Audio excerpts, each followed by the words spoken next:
Sekarang kita akan menayangkan wawancara di mana diktator Kuba muncul mencoba menjelaskan dirinya sementara tekanan terhadap rezimnya semakin ketat. Di tengah krisis, tekanan internasional, dan kemerosotan di dalam pulau itu sendiri, ini muncul pada saat banyak orang hanya melihat dua jalan yang mungkin bagi sang diktator, penjara atau kuburan. Tuan Presiden, terima kasih banyak atas waktunya. Kita bertemu di sini di Havana pada saat yang sangat sulit bagi negara Anda. Dan sebelum kita mulai berbicara tentang situasi di Kuba, Presiden Amerika Serikat Donald Trump telah berbicara dalam beberapa jam terakhir dan dia telah berbicara tentang Kuba. Dia mengatakan bahwa setelah berpuluh-puluh tahun, sekarang giliran kita yang akan tiba. Dia terus berbicara tentang mengambil alih Kuba. Dia terus membuat ancaman terhadap pemerintah Anda. Saya hanya ingin Anda menanggapi pernyataan terbarunya. Saya percaya bahwa kita yang memegang jabatan politik mewakili rakyat kita memimpin bangsa. Di dunia yang penuh tantangan, dengan begitu banyak masalah, kita semua seharusnya membangun hubungan yang bersahabat. Yang benar-benar menjamin perdamaian dan keamanan bagi setiap negara kita dan setiap wilayah kita yang berbeda. Dan juga di dunia untuk keluar dari konfrontasi dan peperangan agar kita menjauh dari konflik dengan kekuatan yang selalu muncul karena multilateralisme.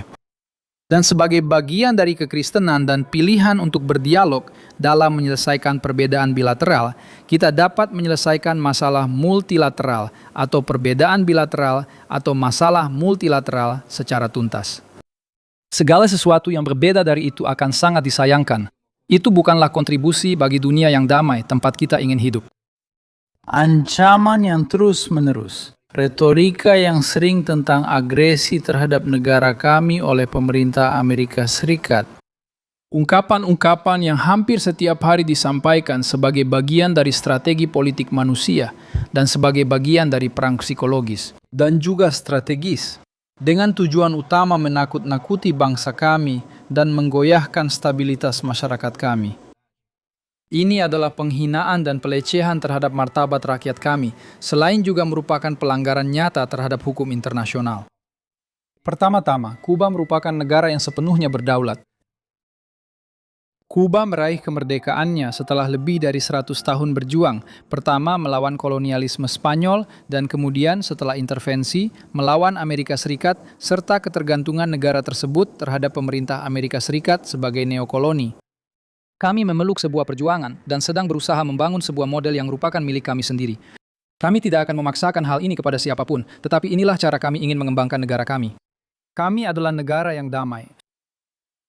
Kami tidak menjadi ancaman bagi siapapun. Kami menawarkan solidaritas yang besar kepada semua bangsa di dunia. Karena alasan mendasar inilah, Kuba bukan hanya sebuah negara. Ada konflik. Kami bukan koloni. Kami tidak akan melepaskan kedaulatan atau kemerdekaan kami.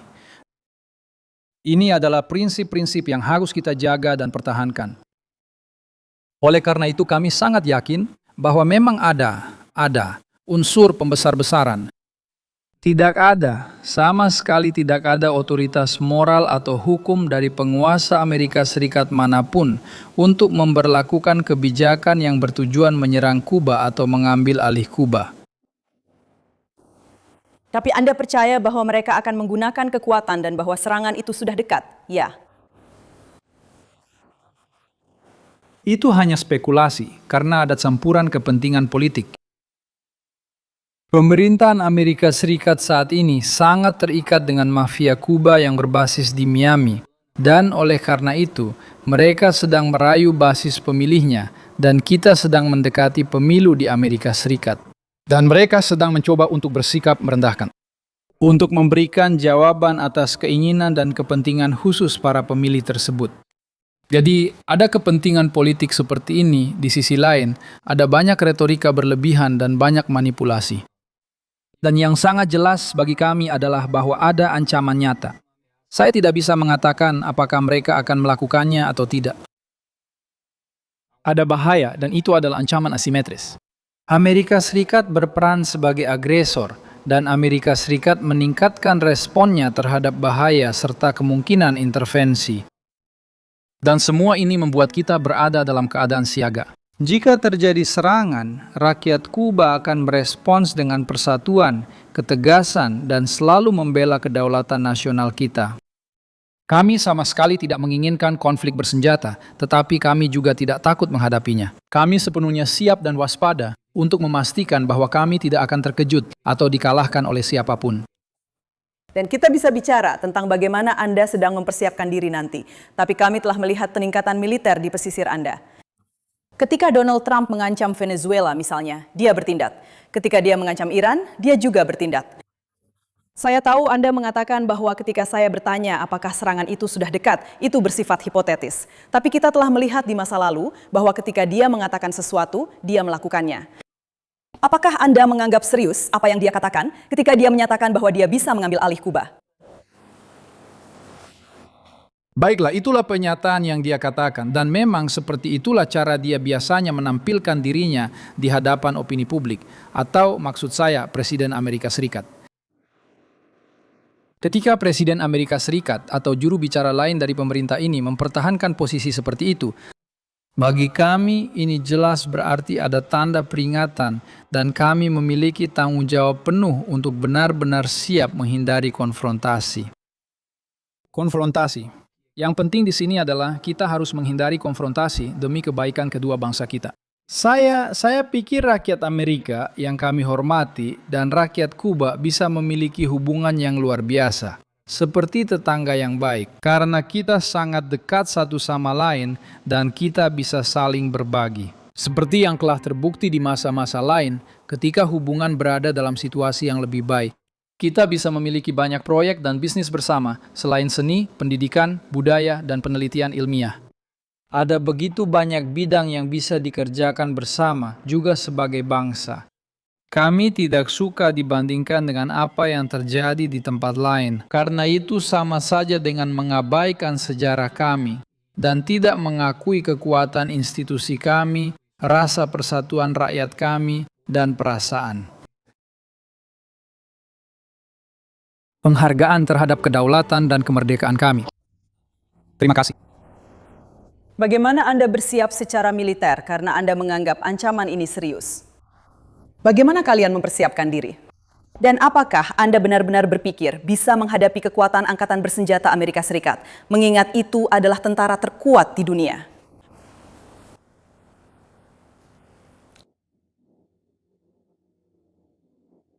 Fidel mengajarkan kepada kami bahwa tidak ada musuh yang tak terkalahkan, dan mungkin saja ada tentara yang sangat kuat secara teknologi. Mungkin saja ada tentara yang sangat kuat dalam jumlah, tapi dalam konflik juga ada keyakinan yang mendalam dan keputusan penting yang diambil oleh rakyat. Selain semua pengorbanan yang benar-benar siap dilakukan rakyat demi terus membela kedaulatan dan kemerdekaan nasional mereka, ada juga sejarah dan tradisi mereka. Ada pahlawan yang sangat penting dalam perang kemerdekaan kita, Mayor Jenderal Antonio Maceo, pemimpin besar tentara independen kita dan tentara pembebasan pada masa ketika kita masih menjadi koloni Spanyol. Dan dia berkata seperti ini, "Siapapun yang mencoba merebut Pulau Kuba hanya akan bisa membawa debu tanahnya yang telah dibasahi darah." Itu bukan sekadar slogan. Itu adalah keyakinan mendalam yang telah sepenuhnya diadopsi oleh jutaan rakyat Kuba dan ada. Itu yang Anda katakan kepada Donald Trump? Itu pesannya untuk Donald Trump? Sebenarnya, saya tidak tertarik untuk mengirim pesan kepada Presiden Amerika Serikat. Saya hanya sedang merenung. Saya hanya merujuk pada serangkaian isu yang sedang kita diskusikan, yang sangat relevan dan merupakan isu yang sangat berbahaya bagi negara kita. Saya melakukan ini untuk memberinya, meminta izin, dan menyampaikan pendapat serta keyakinan kita tentang isu-isu tersebut. Dan menunjukkan poin-poin ini kepada publik Amerika dan rakyat Amerika Serikat. Bahwa, seperti yang saya sebutkan sebelumnya, kami sangat menghormati dan mengagumi mereka secara mendalam dan khusus, karena kami juga yakin bahwa yang terpenting adalah menjauh dari konfrontasi. Tapi saya tadi menyebutkan bahwa bukan hanya kekuatan militer yang harus diperhitungkan. kekuatan militer dalam konflik antara satu tentara dengan tentara lainnya. Tapi keputusan dan pilihan dari masyarakat juga berpengaruh. Sepanjang sejarah umat manusia, ada banyak kekaisaran yang sangat kuat namun akhirnya runtuh. Meskipun mereka dianggap jauh lebih kuat.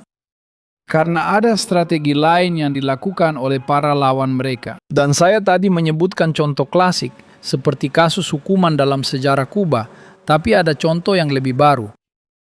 Unit pasukan khusus tentara Amerika secara ilegal menculik Presiden Venezuela dan istrinya. Dan mereka secara paksa membawa mereka keluar dari wilayah Venezuela untuk diadili, dengan dalih ingin memproses mereka secara pidana di Amerika Serikat. Ada sekelompok warga Kuba yang sedang bekerja sebagai pengawal pribadi Presiden Maduro di Venezuela. Orang-orang Kuba itu, karena keyakinan mereka yang kuat, berjuang dengan gagah berani melawan serangan pasukan tersebut. Dan mereka jumlahnya lebih sedikit, serta jelas kalah dalam hal teknologi. Dan mereka juga dikejutkan oleh serangan mendadak itu. Dan operasi militer yang awalnya direncanakan hanya berlangsung beberapa menit untuk masuk dan mengevakuasi presiden, ternyata memakan waktu jauh lebih lama. Sekitar 40 menit dan 32 orang Kuba mengorbankan nyawa mereka dalam aksi heroik itu. 32 orang Kuba itu bisa diibaratkan jutaan orang di Kuba. Apa artinya jutaan orang Kuba mempertahankan kemerdekaan dan kedaulatan mereka, bahkan menghadapi tentara terkuat di dunia? Tapi, jika dilihat dari sudut pandang lain, kami siap untuk membela diri. Namun menurut saya, yang paling membangun adalah jika kita tidak sampai pada titik itu. Petualangan ini akan mengorbankan nyawa manusia, baik dari rakyat Amerika maupun rakyat Kuba. Kamu baru saja memberikan contoh tentang apa yang terjadi di Venezuela. Dan dunia telah melihat dan mengikuti bagaimana militer Eswomis Juan menangkap Nicolas Maduro, membawanya dan menahannya di penjara di Amerika Serikat. Tapi apakah kamu tidak khawatir bahwa meskipun operasi itu, operasi yang kamu katakan seharusnya hanya memakan waktu beberapa menit, ternyata memakan waktu 46 menit? Apakah kamu tidak takut bahwa hal itu juga bisa terjadi padamu? Maksud saya, mereka telah mendakwa Raul Castro. Misalnya, apakah kamu tidak takut bahwa sekarang kamu menjadi target mereka? Mereka mengatakan hal-hal seperti ingin menangkap Raul Castro. Saya sudah sering mendapat pertanyaan seperti itu, dan jawabannya sepenuhnya tergantung pada sikap yang kamu miliki dalam menghadapi tantangan hidup dan segala kompleksitas yang ada. Ketika kamu mengambil tanggung jawab terhadap proses seperti revolusi Kuba, saya lahir pada tahun-tahun awal revolusi, dan revolusi telah menanamkan kepada saya serangkaian nilai dan keyakinan. Dan saya, seperti jutaan orang Kuba lainnya, siap mengorbankan nyawa kami untuk revolusi. Dan kami siap berjuang sampai tetes darah terakhir. Dengan tujuan utama untuk mempertahankan hak-hak kami, kemerdekaan kami, kedaulatan kami, dan semua pencapaian bersejarah kami. Ketika Anda mengambil sikap tegas seperti ini di Kuba, Anda tidak merasa khawatir dan tidak merasa takut. Anda memikul tanggung jawab besar untuk menghindari situasi kritis ini, berada dalam posisi kita saat ini dalam kepemimpinan negara ini. Namun kekhawatiran dan rasa takut tidak ada, karena kita sudah mengambil sikap ini berdasarkan keyakinan kita dalam menghadapi situasi seperti ini. Anda bertaruh pada fakta bahwa rakyat Kuba akan bangkit dan membela negara mereka jika terjadi agresi dari Amerika Serikat. Presiden Chares bertaruh pada fakta bahwa jika pemerintahannya, rezimnya runtuh, rakyat Kuba akan bangkit dan mengambil alih kendali negara. Menurutmu, bagaimana ini akan berakhir? Saya benar-benar berpikir bahwa jika kita mengatakan ingin berbicara dan berdialog, bahwa kita ingin mencari solusi, kita ingin menemukan solusi yang menyelesaikan kemungkinan dan perbedaan bilateral kita. Kenapa kita harus terus-menerus mengungkit situasi-situasi khusus seperti ini? Termasuk dalam hal ini, sangat penting untuk menempatkan semua situasi yang kompleks dan sensitif ini secara langsung pada salib itu. Seolah-olah pemerintah Amerika Serikat benar-benar akan melakukan itu. Jika pemerintah Amerika Serikat benar-benar melakukan agresi, apa yang akan kalian lakukan dengan segera dan efektif untuk meresponsnya? Akan jauh lebih masuk akal jika kita menganalisis konsekuensi dari tindakan-tindakan ini bagi masyarakat dan masa depan hubungan diplomatik antara negara-negara yang terlibat dalam seluruh proses hubungan internasional ini. Agar kita bisa mengungkapkan hal ini dengan cara yang sangat sederhana dan langsung. Dan cara untuk melakukan hal itu adalah dengan menghilangkan masalahnya. Saya akan menyederhanakan masalah itu hingga ke inti yang paling dasar. Sebaliknya, saya ingin mengajukan pertanyaan berikut. Apa alasan dan motif pemerintah Amerika Serikat mempertimbangkan untuk menyerang Pulau Kuba? Atau berniat untuk mengambil alih kendali atas Kuba? Berdasarkan hak apa? Berdasarkan dalih apa? Apa alasan hukum untuk melakukan itu? Apa alasan dari sudut pandang kemanusiaan untuk melakukan itu? Kenapa ini harus menjadi obsesi pemerintah Zezewa? Kenapa pemerintah Zezewa tidak bertanya, kenapa kita tidak bisa hidup sebagai tetangga yang baik? Kenapa mereka tidak bisa mengakui bahwa kita punya perbedaan politik dan ideologi sama seperti mereka dengan negara-negara lain di seluruh dunia? Dan mencoba membangun hubungan yang beradab, yang memungkinkan kita meskipun ada perbedaan untuk membahas bidang lain di mana kita bisa bekerja sama. Kita harus bekerja sama secara aktif dan menciptakan ruang yang benar-benar memungkinkan kita untuk menjamin keamanan nasional. Baik dari Amerika Serikat maupun Kuba, kita perlu bekerja sama untuk menjaga dan memperkuat keamanan di seluruh kawasan. Dan selain itu, membangun kepercayaan yang memungkinkan kita membangun dialog yang menjauhkan kita dari konfrontasi, itulah yang layak didapatkan oleh rakyat Kuba dan Amerika Serikat, sebuah tim yang bahagia. Kita tidak sedang membicarakan bagaimana kita akan saling berhadapan atau mencari-cari bagaimana yang satu akan menyerang dan yang lain bertahan. Yang seharusnya kita semua lakukan adalah bagaimana kita menyelesaikan perbedaan kita dan bagaimana kita menciptakan ruang saling pengertian di antara kita.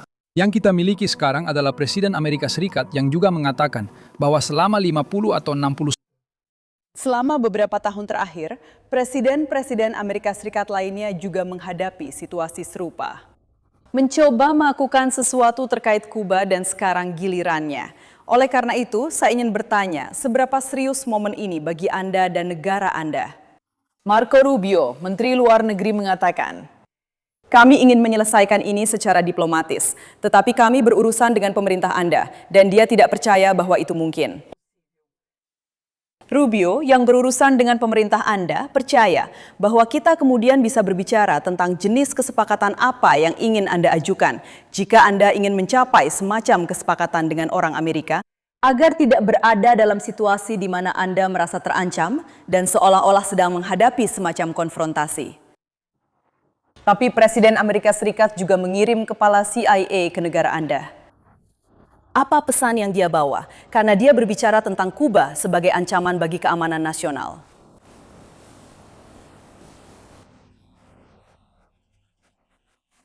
Saya percaya bahwa para pejabat pemerintah Amerika Serikat saat ini telah mengatakan banyak kebohongan.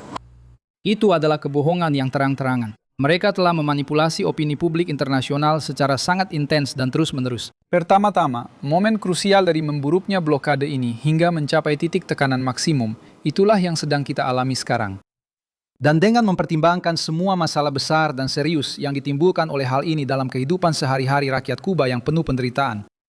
Semua ini berkaitan dengan perintah eksekutif pada 29 Januari ketika mereka menetapkan pengepungan total bahan bakar terhadap negara kita. Dan sebenarnya mereka menghukum seluruh negara untuk mencoba hidup tanpa energi sama sekali. Ini adalah kejahatan, ini adalah genosida. Selain itu, alasan resmi yang mereka gunakan untuk menyetujui perintah eksekutif ini adalah pertimbangan. Dan ini adalah sesuatu yang dinyatakan sendiri oleh Presiden Amerika Serikat.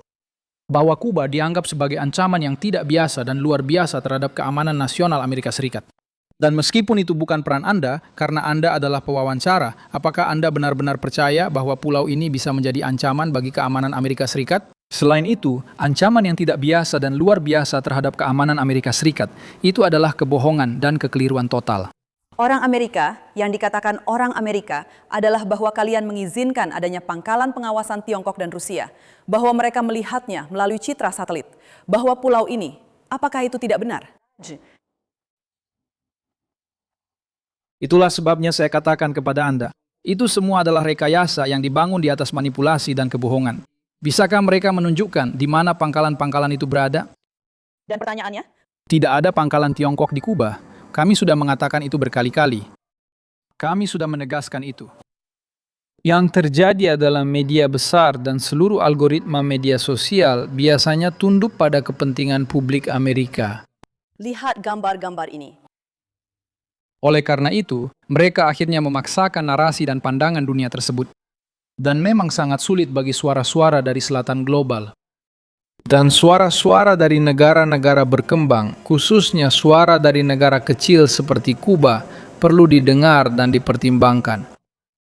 Tapi saya katakan, mari kita kembali ke sejarah kita. Pada momen mana dalam sejarah kita, Kuba pernah melakukan tindakan agresif atau permusuhan terhadap Amerika Serikat? Sifat asli orang Kuba adalah persahabatan dan kerjasama penuh. Kami bukan masalah, kami tidak ingin menyerang Amerika Serikat. Kami ingin hidup damai. Kami punya banyak hal yang harus dilakukan untuk pembangunan negara kami, dan untuk mencapai kemakmuran yang layak didapatkan rakyat Kuba karena sifat heroik mereka. Apa dosa Kuba? Hanya mencoba membangun sosialisme, hanya 90 mil dari Amerika Serikat.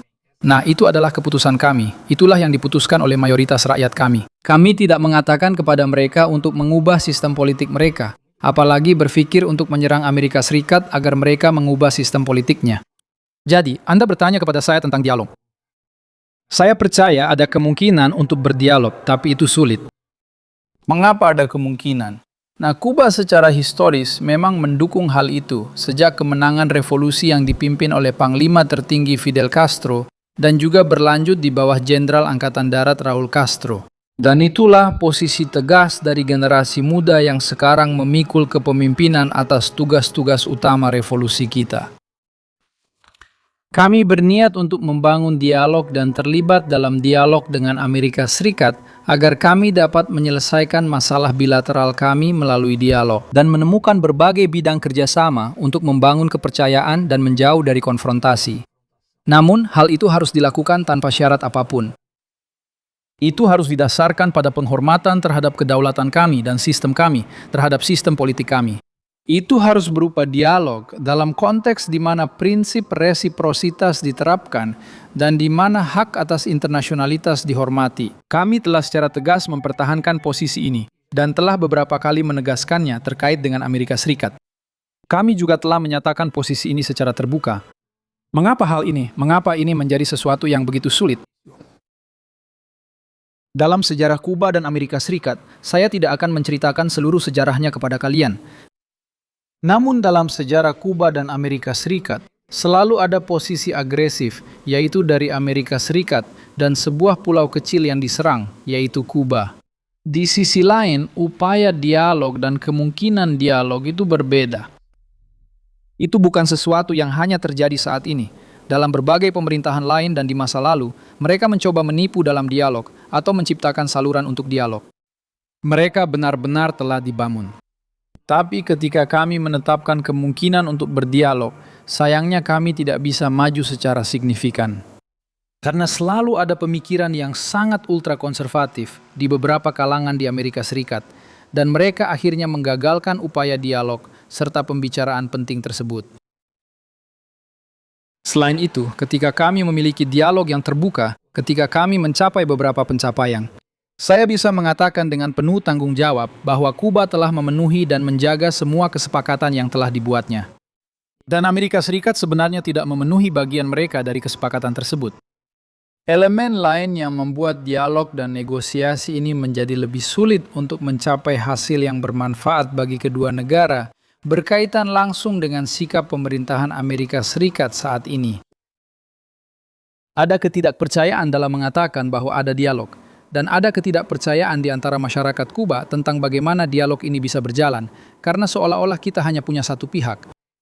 Saya mengatakan bahwa kedua belah pihak, baik pemerintah Venezuela maupun pemerintah Amerika, akhirnya saling menipu dalam dialog tersebut. Dan di tengah semua itu, terjadi serangan yang tak terduga dan brutal, dan mereka membunuh presiden. Mereka juga mengatakan bahwa ada proses dialog diplomatik antara pemerintah Israel dan pemerintah Iran di tengah ketegangan. Dan tepat di tengah dialog itu, Amerika Serikat menyerang Republik Islam Iran. Jadi orang-orang memiliki kecurigaan bahwa kita sedang mencoba untuk maju ke arah dialog itu. Dan terus-menerus Amerika Serikat, perwakilan resmi dan orang-orang dari Departemen Luar Negeri mengatakan bahwa Kuba adalah negara gagal. Bahwa kami tidak kompeten, bahwa kami tidak menerima bantuan kemanusiaan, dan bahwa kami memiliki pangkalan militer Tiongkok dan Rusia di wilayah kami, Kuba. Bahwa kami merupakan ancaman yang tidak biasa dan luar biasa bagi Amerika Serikat dan keamanan nasional. Dan mereka terus-menerus melontarkan retorika perang, bersikap konfrontatif, dan melancarkan ancaman terhadap Kuba. Jadi sangat sulit dalam situasi seperti ini untuk melakukannya. Karena untuk mencapai dialog itu, yang kami harapkan, harus ada kemauan dari kedua belah pihak untuk menemukan titik temu agar kita bisa maju. Salah satu hal yang dikatakan orang Amerika adalah bahwa mereka sangat ingin sistem Anda berubah, terbuka, seperti yang dikatakan Steve. Terima kasih Tuan Presiden di Havana. Beberapa hari terakhir ini, saya melihat dampak blokade di negara Anda. Kekurangan bahan bakar. Rumah sakit yang sedang menghadapi kesulitan. Kami melihat tumpukan sampah di seluruh kota. Sangat sulit melihat betapa besar penderitaan rakyat di sini. Saya datang ke sini dan itu sangat berat. Dan saya mengerti bahwa Anda akan mengatakan sebagian besar dari ini disebabkan oleh blokade. Tapi orang-orang yang saya ajak bicara juga mengatakan bahwa ini bukan sepenuhnya kesalahan Washington. Ini juga kesalahan Anda. Tanggung jawab apa yang Anda pikul atas penderitaan besar rakyat Anda?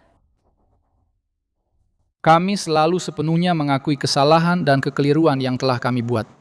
Dan revolusi telah secara konsisten dan ketat melakukan autokritik. Dan sebagai bagian dari kritik yang kami sampaikan kepada rakyat, kami telah mengatasi berbagai masalah.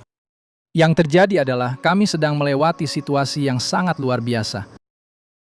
Kami telah diblokade selama 60 tahun. Ini adalah blokade terpanjang dalam sejarah umat manusia.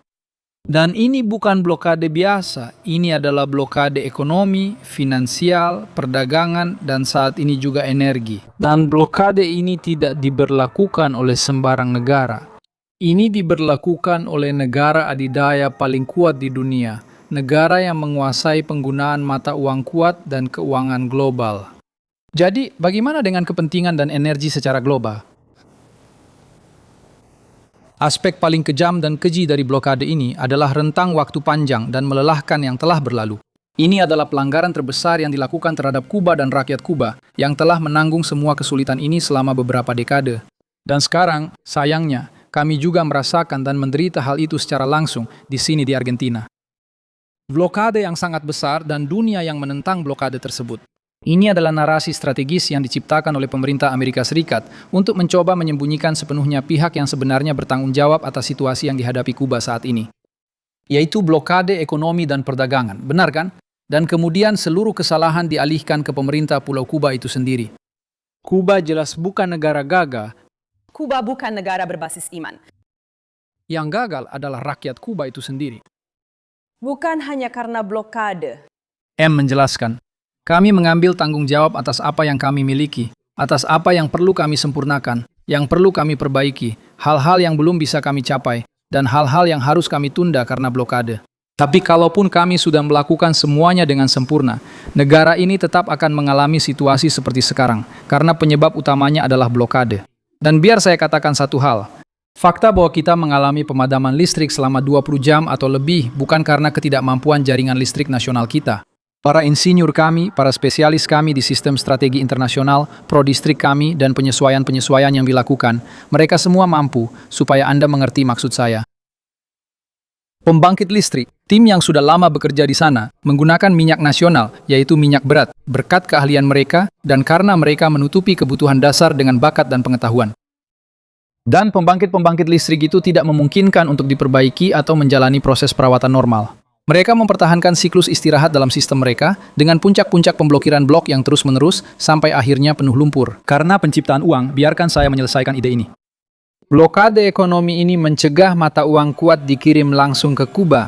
Blokade ini juga mencegah Kuba mendapatkan kredit atau bagian dari Uni. Statistik yang masuk ke pulau atau sumber daya bahan bakar yang sampai ke Kuba. Lagi pula, negara mana di dunia yang bisa berfungsi tanpa bahan bakar? Apa yang terjadi di Amerika Serikat? Jika mereka tidak memiliki akses ke bahan bakar, bahkan di Amerika Serikat, padahal mereka punya cadangan minyak untuk mempertahankan tingkat konsumsi mereka. Mereka menyerbu negara lain demi mendapatkan bahan bakar dan minyak dari negara lain. Dan di Kuba, keadaannya berbeda. Mereka tidak mengizinkan kami mendapatkan bahan bakar. Tidak seperti negara gagal manapun. Di tengah situasi ini, negara ini berhasil mengatasi COVID dengan menggunakan vaksin Kuba yang didasarkan pada perkembangan ilmiah Kuba. Tidak ada negara gagal seperti yang kita miliki di Kuba. Tidak ada negara gagal seperti yang kita miliki di Kuba. Kita memiliki indikator yang lebih baik dalam penanganan pandemi COVID-19, bahkan lebih baik daripada Amerika Serikat. Potensi ilmiah. Dan itu hanya mungkin karena sistem kita menjamin, meskipun dengan keterbatasannya, sistem kesehatan universal, sistem pendidikan universal.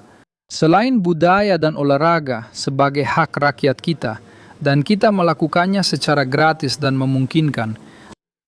Dan para dokter Kuba dikenal di seluruh dunia. Para dokter Kuba dikenal dan dihormati di seluruh dunia. Tidak ada keraguan tentang itu, tapi kalian berdagang dengan Tiongkok. Kalian berdagang dengan beberapa negara Eropa. Mengapa tidak melangkah lebih jauh dan mengadopsi model Tiongkok atau Vietnam, di mana mereka membuka pasar mereka dan menerima bahwa sistem komunis yang kaku tidak berhasil? Kami berhasil melakukan semua hal itu, tapi pihak yang paling bertanggung jawab atas masalah yang kami hadapi sekarang adalah Amerika Serikat misalnya. Ada lebih dari 67.000 bayi baru lahir di Kuba yang membutuhkan beberapa obat khusus. Dan mereka menghadapi keterbatasan terkait obat-obatan dan medikasi yang diperlukan untuk menjaga mereka tetap hidup. Dan Kuba tidak bisa menyediakan perawatan medis tersebut. Kami dibatasi karena sistem Kuba atau pemerintah Kuba atau karena blokade.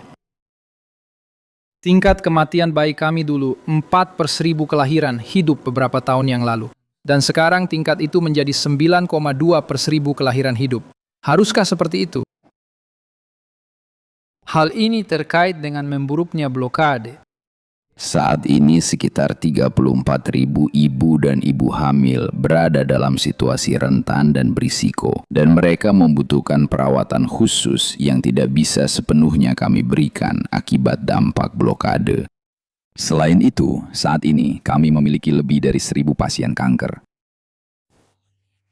Ini termasuk 12.000 anak-anak yang membutuhkan pengobatan kanker, 16.000 pasien yang membutuhkan radioterapi, dan 16.000 orang yang bergantung pada dialisis. Sayangnya, saat ini kami tidak memiliki sumber daya yang cukup. Ini adalah akibat langsung dari dampak blokade. Mereka berbicara tentang Tiongkok dan Vietnam. Kami mempelajari pengalaman Tiongkok dan Vietnam dan terus melakukan pertukaran teori dengan mereka. Namun mereka tidak berada di bawah blokade selama 60 tahun seperti Kuba. Blokade mereka jauh lebih singkat, dan setelah itu mereka diberi status negara paling disukai oleh Amerika Serikat. Dan itu bukanlah posisi Amerika Serikat terhadap Kuba. Kami telah diganggu, dan sebagai bagian dari gangguan tersebut oleh Amerika Serikat, kami berhasil mengatasi blokade itu. Dan saya percaya bahwa yang gagal adalah kebijakan Amerika Serikat. Dengan menggunakan kebijakan tekanan maksimum ini, yang telah diakui secara resmi oleh Presiden, dan mereka sendiri mengonfirmasi bahwa mereka menggunakan tekanan maksimum. Oleh karena itu memang diperlukan. Tidak ada lagi yang bisa mereka lakukan terhadap kami selain melenyapkan kami. Jadi, yang benar-benar gagal adalah mereka memang tidak berhasil menghancurkan kami. Dan kami adalah bagian dari rakyat kami dan berusaha membangun segalanya dengan partisipasi rakyat, serta mengakui bahwa kami telah melakukan kesalahan. Misalnya, kami sedang menunggu momen yang lebih baik untuk memperkenalkan serangkaian kebijakan yang bisa memperbaiki ekonomi. Kami sedang menunggu, dan saya melihat 200 reformasi itu. Namun meskipun demikian, bahkan dengan penerapan kebijakan-kebijakan tersebut akan sulit untuk melaksanakannya, karena blokade, karena tidak akan ada lagi bahan bakar yang tersedia. Justru karena kami menerapkan kebijakan-kebijakan ini, selama masih ada blokade, kebijakan-kebijakan ini akan terbatas. Jika kami begitu tidak mampu, kenapa? Kenapa Anda menerapkannya? Mereka tidak mencabut blokade, cabutlah blokade itu, dan mari kita lihat bagaimana situasinya berkembang. Jika kami begitu tidak mampu, jika kami begitu tidak kompeten, jika kami begitu tidak bisa membangun negara kami, maka jangan blokade kami lagi. Kenapa kamu memblokade saya? Biarkan saya mengkritik-kritik itu sendiri dan lihat apakah saya bisa berhasil, atau jika saya mengikuti jalan saya sendiri, saya yakin kami akan berhasil, bahkan dengan blokade ini. Baik, Baik, kritiknya Pak Presiden adalah bahwa ekonomi Kuba terpusat, sangat tidak produktif, dengan sektor publik yang sangat besar. Anda tidak mengizinkan sektor swasta berkembang atau bahkan membiarkan sektor swasta itu ada. Kecuali sekarang, dengan sedikit keterbukaan, ketergantungan yang kuat pada impor minyak, dan tentu saja industri pariwisata yang sangat kalian andalkan telah hancur.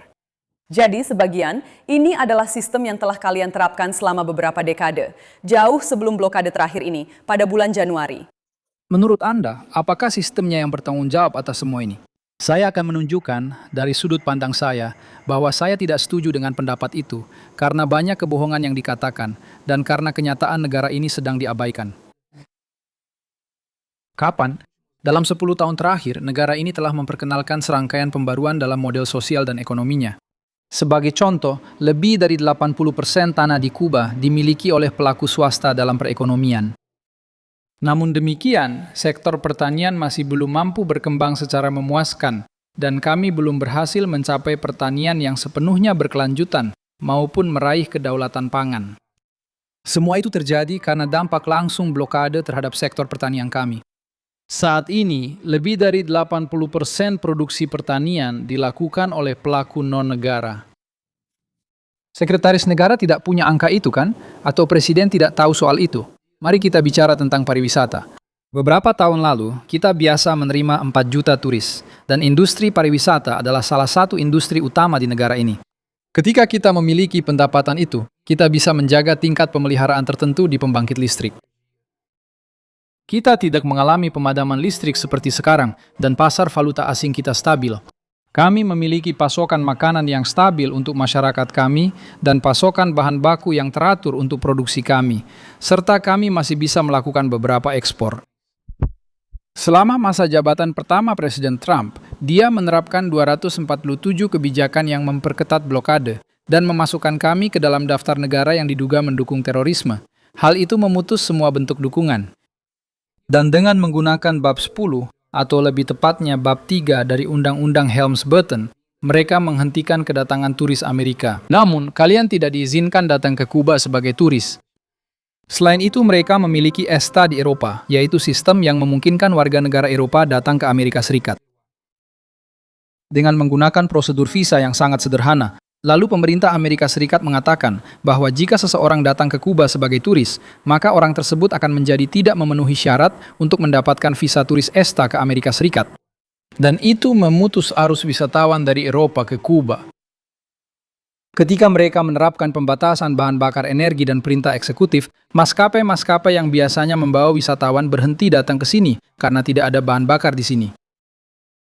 Jadi, masalahnya ada di sektor ekonomi Kuba yang sebelumnya menerima 4 juta wisatawan setiap tahunnya. Dan hotel-hotel di sana memang sangat bagus dan merupakan destinasi wisata yang sangat menyenangkan. Dan saya ingin menyampaikan apa yang dikatakan oleh Zinei Inebo. Sekretaris Negara Marco Rubio telah mengatakan hal itu. Dia menuduh aparat keamanan yang terhubung dengan pemerintahannya, GESA, melakukan korupsi dan salah urus. Ada perkiraan yang menyatakan bahwa antara 40 hingga 70% dari seluruh ekonomi negara berada di bawah kendali aparat tersebut. Dan hal ini dimanfaatkan oleh para elit, bukan oleh rakyat Kuba biasa. Itulah sebabnya kita melihat pemadaman listrik, itulah sebabnya kita melihat kekurangan, itulah sebabnya kita melihat kelaparan. Apakah Anda mengakui bahwa ada korupsi, bahwa ada salah urus yang juga menyebabkan hal ini? Tidak mengetahui tentang keadaan di mana GESA didirikan atau tentang bagaimana komunitas bisnis Kuba terstruktur. GESA didirikan pada tahun-tahun awal periode khusus, ketika kami sedang melewati masa-masa yang sangat sulit, cukup bisa dibandingkan dengan situasi sekarang. Blok sosialis benar-benar lenyap dan sekutu-sekutu terpenting kami telah pergi. Kuba kehilangan lebih dari 75% dari semua pasar utamanya untuk perdagangan internasional. Dan kami kehilangan sekitar 13 juta ton minyak yang biasanya kami terima secara rutin sebagai kompensasi atas ekspor produk kami yang lain ke blok sosialis, terutama gula. Jadi itu adalah kondisi yang sangat sulit dan menantang. Pada saat itu, Angkatan Bersenjata Revolusioner Kuba agar tidak menjadi beban berat bagi ekonomi negara, mengembangkan model bisnis. Dan mereka mengembangkan serangkaian industri. Dan mereka bukan bagian dari Gaesa. Mereka mengembangkan perusahaan konstruksi, perusahaan industri, pusat-pusat ilmiah. Dan mereka juga mengembangkan konglomerat Gaesa yang memiliki porsi yang sangat besar dalam investasi strategis yang ditujukan untuk sektor pariwisata. Dengan pengembangan sistem bisnis ini, yang tentu saja bukan satu-satunya yang ada di negara ini, Angkatan Bersenjata berhasil menjamin kemandirian finansial penuh dan tidak lagi bergantung pada ekonomi nasional. Sehingga sumber daya dari ekonomi nasional dapat digunakan untuk memenuhi kebutuhan dasar penduduk sipil. Dan mereka juga berkontribusi secara aktif. Dan mereka terus menyumbangkan sebagian produksinya bagi perekonomian nasional dan kesejahteraan penduduk. Selain memenuhi seluruh kebutuhan internal Angkatan Bersenjata sendiri. Selain itu, sebagian besar pendapatan yang dikumpulkan ini disalurkan ke kas negara dan pemerintah menggunakannya untuk membiayai serta mengembangkan berbagai proyek penting. Ketika lebih dari 240 tindakan itu diterapkan, dan kami ditetapkan sebagai negara yang diduga mensponsori terorisme. Lalu kami menghadapi COVID dan harus berjuang melawan COVID. Kami mulai menghadapi kekurangan obat-obatan, mata uang asing. Pariwisata menurun karena kebijakan blokade. Kami mengalami kesulitan dengan transportasi dan obat-obatan. Kami menggunakan dana tersebut untuk bertahan hidup selama tahun-tahun itu.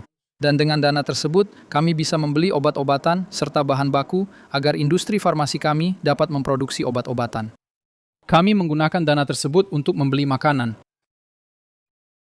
Menyediakan pengiriman paket sembako dengan harga subsidi untuk semua warga negara.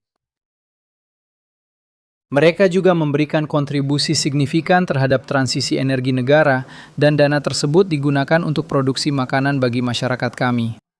Pertama-tama, ada ketidaktahuan total tentang bagaimana sistem bisnis ini didirikan dan kontribusi penting yang mereka berikan untuk ekonomi Kuba. Dan mereka bukan satu-satunya yang berpartisipasi dalam ekonomi Kuba. Saat ini dalam ekonomi Kuba terdapat sistem bisnis milik negara, Gaesa, dan ada pergerakan signifikan dari para pengusaha swasta. Saat ini ada lebih dari 16.000 pelaku sektor swasta di Kuba. Dan ada jumlah yang sangat signifikan dari para pengusaha yang bekerja secara individu. Apakah mereka mendukung masyarakat sekarang? Itu tidak disebutkan. Mereka mengabaikannya, mereka bahkan tidak membicarakannya. Dan hubungan antara sektor negara dan sektor swasta, mereka tidak membicarakan hal itu dalam ekonomi Kuba. Di Kuba, tingkat korupsinya. Tapi, apakah mereka sedang mendukung ekonomi Kuba sekarang? Karena saya berbicara dengan orang-orang yang mengatakan bahwa gaji bulanan mereka sekitar $14 per bulan atau $20 per bulan. Kamu tahu ketika kamu berbicara tentang ekonomi Kuba, itu sedang runtuh. Sebagai bagian dari pengetatan blokade ini, sebagian dari ekonomi menjadi lumpuh. Ekonomi negara lebih lumpuh dibandingkan sektor swasta. Karena meskipun sektor swasta merasakan dampak dan pengaruh dari blokade, mereka memiliki berbagai cara untuk mengatasi dampak tersebut. Namun orang-orang Kuba yang tinggal di Kuba ini, baik dari sektor swasta maupun negara, mereka bekerja untuk rakyat Kuba. Kami mengalami inflasi. Ada ketidakseimbangan dalam daya beli dan gaji karena kami sedang mengalami krisis. Kami sedang didorong ke dalam krisis ekonomi. Mereka mencoba menyesakan kami dan mencekik perekonomian kami. Dan melalui penekanan ekonomi ini, mereka mencoba menciptakan ketidakseimbangan sosial. Anda mengakui bahwa bukan hanya blokade saja. Anda mengakui hal itu kepada partai Anda. Anda menyebutkan bahwa ada faktor internal yang tidak secara langsung terkait dengan blokade. Contohnya apa? Terima kasih. Tapi, yang sebenarnya adalah kamu, dengan cara yang benar-benar tak terduga dan tulus, berhasil membuatku sangat terkejut, sampai aku sendiri tidak tahu harus berkata apa sekarang, karena aku benar-benar tidak menyangka hal seperti ini bisa terjadi tepat di saat percakapan kita ini.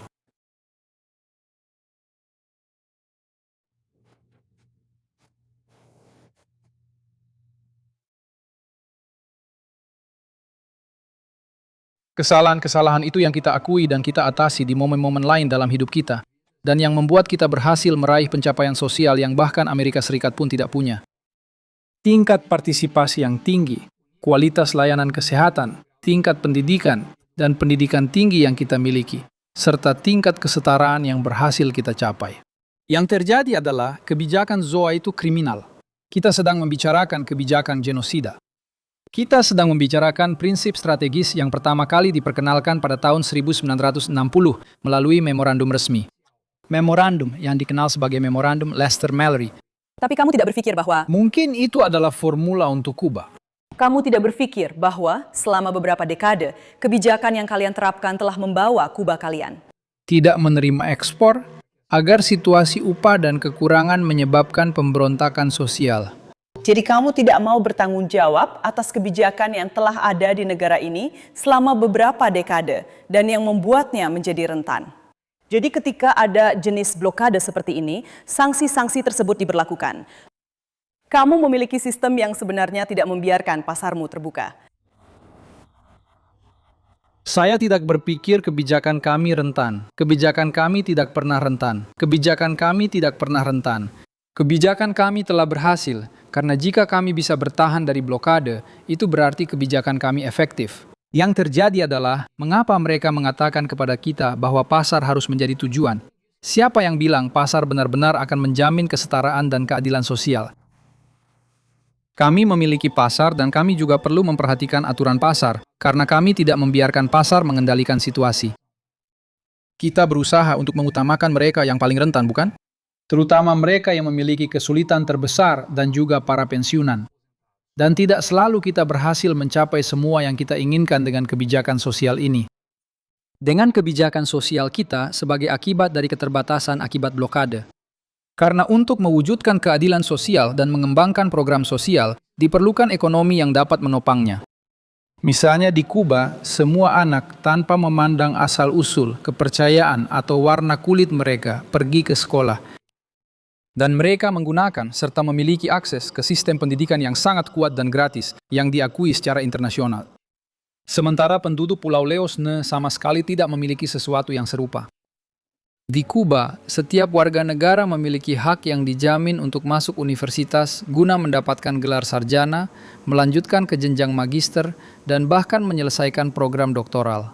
Tanpa perlu membayar sepeser pun untuk pendidikan tersebut, terlepas dari latar belakang sosial atau kondisi keuangan dan kemampuan ekonomi keluarganya. Di Kuba, Anda bisa menikmati budaya, Anda bisa menikmati olahraga. Apakah pencapaian dan hasil yang luar biasa ini merupakan buah dari kebijakan sosial yang gagal? Atau apakah kebijakan sosial ini yang tidak didasarkan pada logika pasar, melainkan pada solidaritas, keadilan sosial, kesetaraan, dan inklusi, adalah kebijakan yang mengusik karena menunjukkan bahwa dunia lain itu mungkin. Dan inilah model yang sedang diperjuangkan oleh banyak orang di seluruh dunia, di mana Kuba menjadi harapan dan contoh yang patut diikuti. Saya, Tuan Presiden, saya ingin bertanya kepada Anda tentang beberapa laporan yang dibuat oleh Amnesty International dan Human Rights Watch. Mereka mengatakan bahwa perbedaan pendapat di Kuba disambut dengan pelecehan, kriminalisasi, kekerasan, tahanan rumah, dan penyiksaan. Marco Rubio menyoroti poin ini dan mengatakan bahwa kalian menindas siapapun yang berani mengeluh. Saya hanya ingin bertanya kepada Anda tentang ada beberapa ratus tahanan politik dan jurnalis aktivis yang masih tetap di penjara akibat protes yang terjadi beberapa tahun lalu. Ada orang-orang yang memasang spanduk dan kemudian ditangkap. Saya ingin bertanya kepada Anda tentang beberapa kasus spesifik tersebut dan kekhawatiran mengenai hak asasi manusia di negara ini. Jadi misalnya, saya ingin bertanya tentang Leonardo Richard González Alfonso. Dia sedang berada di penjara. Dia sedang menjalani hukuman 7 tahun karena menggantungkan poster di kota. Kenapa dia berada di penjara? Biasanya referensi yang kamu bawa cukup mengesankan. Maksud saya, apa yang dikatakan oleh Marco Rubio, apa yang dikatakan Trump, apa yang dikatakan Amnesty International. Saya dengan hormat meminta agar kamu mencari referensi lain juga. Dan kamu sedang berada di Kuba dan bisa menemukan sudut pandang lain. Itu juga adalah sesuatu yang sangat sering dimanipulasi. Dan ada seluruh konstruksi narasi dan media atau yang dibuat melawan revolusi kita sendiri untuk mencoba mendelegitimasi dan mendiskreditkan revolusi dunia. Di Kuba sama sekali tidak ada tahanan politik. Di Kuba, warga negara yang saat ini sedang menjalani hukuman penjara tidak sedang menjalani hukuman tersebut hanya karena mereka mendukung atau menentang revolusi. Tetapi karena mereka memang telah melakukan berbagai pelanggaran dan tindak pidana yang telah diatur dengan jelas dalam Kitab Undang-Undang Hukum Pidana kami, begitu juga dalam Kitab Undang-Undang Hukum Perdata kami. Terkait dengan protes, ada beberapa orang yang didanai dan didukung oleh Amerika Serikat. Dan dalam hal ini, keinginan untuk menyatakan pendapat menentang revolusi, kan? Mereka tidak hanya menyatakan pendapat menentang revolusi, yang mana banyak orang lakukan setiap hari. Baik di media sosial maupun dalam kehidupan sehari-hari. Ada orang-orang yang menentang revolusi, begitu juga ada orang-orang yang mendukung revolusi, yang juga merasa terganggu dan tidak puas, dan mereka tidak berada di penjara. Jadi beberapa orang, dengan menggunakan hal itu sebagai alasan sederhana, akhirnya melakukan tindakan vandalisme. Dan mereka yang melakukan vandalisme terhadap keamanan negara, mengganggu ketertiban dalam negeri, akan didakwa dan diadili sesuai proses hukum yang berlaku, seperti yang terjadi dimanapun di dunia, termasuk di Amerika Serikat. Kenapa? Karena di sana ada penindasan dan kebrutalan polisi, serta perlakuan yang sangat tidak layak terhadap orang-orang kulit hitam. Itu adalah sesuatu yang terjadi di masyarakat Amerika, bukan di masyarakat Kuba. Misalnya tanggal 11 Juli yang merupakan salah satu peristiwa yang sering dimanipulasi. Protes pada 11 Juli adalah bagian dari situasi yang sangat sulit. Kami mulai mengalami beberapa pembatasan akibat pengetatan blokade dengan tekanan dan langkah-langkah yang diterapkan oleh Trump yang kemudian dipertahankan oleh Biden serta pandemi. Pemadaman listrik yang sangat lama, kekurangan obat-obatan. Ketika pabrik oksigen kami rusak, pemerintah Amerika Serikat mencegah perusahaan lain menjual oksigen kepada kami. Dan kami harus melakukan banyak hal untuk mencegah orang-orang meninggal. Kami sama sekali tidak memiliki kemungkinan untuk mendapatkan akses ke vaksin, dan kami harus mengembangkan vaksin kami sendiri. Dalam semua situasi itu, kami mengalami protes pada tanggal 11 Juli, protes yang diikuti ribuan orang. Tidak ada sekitar 35.000 orang di penjara. Pada akhirnya, 700 orang dibawa ke proses hukum, dan banyak dari mereka tidak diadili, karena beberapa di antaranya masih sangat muda dan menerima perlakuan yang berbeda. Bekerja secara langsung dan dekat dengan keluarga yang terlibat, dengan institusi pendidikan, dan dengan semua individu yang melakukan tindakan vandalisme, pencurian, pelanggaran, dan kekacauan publik terhadap pasukan keamanan kita, mereka telah didakwa sebagaimana mestinya. Seperti yang akan terjadi di bagian lain dunia, banyak dari mereka dalam berbagai gerasi yang baru-baru ini kami berikan, tidak hanya secara khusus untuk orang-orang ini, tetapi juga gerasi umum yang diberikan kepada beberapa narapidana. Banyak dari mereka akhirnya dibebaskan jauh sebelum menjalani hukuman mereka sepenuhnya. Secara khusus, saya tidak merasa berada dalam posisi untuk membahas kasus-kasus tertentu saat ini. Tapi di Kuba, saya bisa katakan bahwa tidak ada seorang pun yang dipenjara. Karena ide-ide mereka bertentangan dengan revolusi, karena kami sepenuhnya sadar bahwa tidak semua penduduk mendukung revolusi. Tapi kami tidak mengizinkan siapapun di negara ini, basis-basis dan kelompok-kelompok yang menentang revolusi, melakukan berbagai tindakan vandalisme dan kekacauan, karena ada keamanan yang sangat ketat dan sudah ditetapkan, yang tidak akan kami biarkan siapapun melanggarnya dengan cara apapun.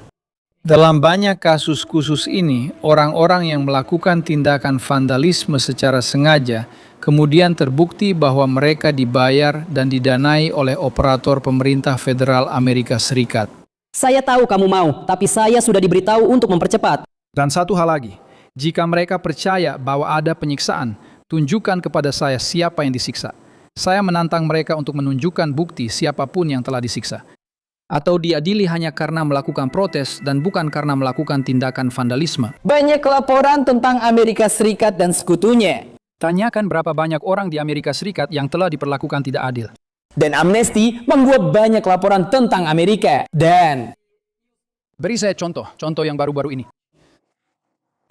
Di mana bukti hukum tentang eksekusi yang dilakukan oleh Amerika Serikat di Laut Karibia, katanya mereka adalah pengedar narkoba. Di mana bukti tentang orang-orang yang tewas itu? Jadi mereka pengedar narkoba? Amnesty membuat banyak laporan tentang hal ini yang dulu saya coba bahas. Dunia mengecam hal ini dan dunia menuntut jawaban atas hal ini. Siapa yang akan bertanggung jawab atas semua warga Palestina yang terbunuh di jalur Gaza atau atas anak-anak yang terbunuh ketika sebuah sekolah Iran dibom? Kami juga memiliki banyak pertanyaan untuk diajukan kepada pemerintah semua. Pemerintah yang sedang membangun narasi ini seolah-olah kami adalah diktator dan penindas. Kami bukan orang seperti itu. Saya bisa mengatakan itu kepadamu dengan kejujuran penuh. Kita sudah berbicara hampir 1 jam dan aku hanya ingin bertanya padamu. Menurutmu, situasi ini akan berujung kemana bagi dirimu dan negaramu? Menurutmu, bagaimana semua ini akan berakhir? Kami telah menetapkan seluruh proses yang lengkap untuk memperbaiki dan meningkatkan masyarakat kami. Terlepas dari semua elemen dan faktor berbeda yang telah kita bahas di pertanyaan-pertanyaan awal tentang bagaimana kita mempersiapkan diri untuk bertahan, yang sama sekali bukan merupakan konsep agresif, melainkan murni defensif, dan secara khusus untuk menghindari konfrontasi langsung.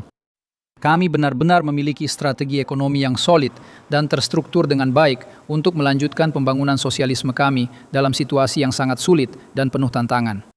Yang merupakan blokade terpanjang dalam seluruh sejarah modern yang diberlakukan oleh kekuatan imperialis terkuat dalam sejarah. Dan sekarang, dengan blokade tambahan bahan bakar ini, kami memiliki perspektif politik yang jelas. Untuk memperkuat keterlibatan masyarakat dalam proses-proses pengambilan keputusan utama dan agar masyarakat dapat memperoleh lebih banyak bahan pertimbangan dalam pengambilan keputusan, dan juga dalam pengawasan rakyat dalam memperkuat hal-hal tersebut agar semuanya menjadi transparan. Kami bekerja sangat keras di tingkat komunitas dan dalam melibatkan masyarakat di lingkungan komunitas. Kami memberi banyak ruang partisipasi kepada para pemuda di masyarakat kami. Dan selain itu, penting untuk dicatat bahwa proses ini terus berulang, berkali-kali, tanpa akhir yang jelas bagi semua pihak yang terlibat dalam situasi ini. Mata uang kuat dideregulasi karena orang-orang dibedakan bukan berdasarkan kontribusi dan kerja mereka, melainkan berdasarkan kemampuan mereka untuk memiliki mata uang asing atau tidak. Jadi, unsur tertentu dari pasar bebas telah menimbulkan ketimpangan sosial. Oleh karena itu, kami berupaya menjawab hal ini dengan kebijakan sosial yang komprehensif yang ditujukan untuk redistribusi kekayaan kepada mereka yang paling membutuhkan dan yang paling rentan. Kami sadar bahwa untuk melakukan hal itu, kami harus memastikan persatuan rakyat kami.